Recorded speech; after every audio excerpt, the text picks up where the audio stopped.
আসসালামু আলাইকুম গাইস, সবাই কেমন আছেন? এই হলো আমাদের ঢাকা শহরের অবস্থা।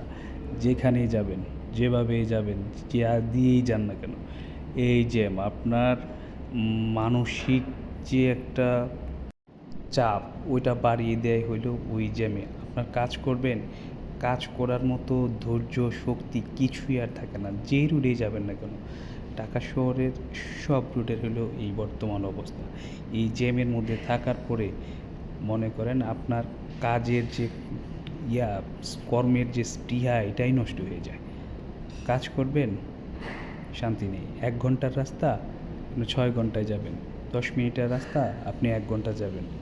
যাক, অবশেষে আমার গাড়ি জ্যাম ফ্রি হলো। বাট এই যে দেখেন, এই যে মানুষজন, ওদের কোনো কাণ্ডজ্ঞান নেই। এতক্ষণ দাঁড়িয়ে থাকার পরে জ্যামটা ছেড়েছে, তার মধ্যে হাঁটা শুরু করে দিয়েছে। হাতটা একটা দিয়ে থামিয়ে বাস হাঁটা। এইদিকে জ্যাম ছুটেছে, ওইদিকে জ্যাম, ওরে জ্যাম। যাক, অবশেষে আমি জ্যাম ছাড়তে পেরেছি। থ্যাংক ইউ গাইস, সঙ্গে থাকার জন্যে। আসসালামু আলাইকুম।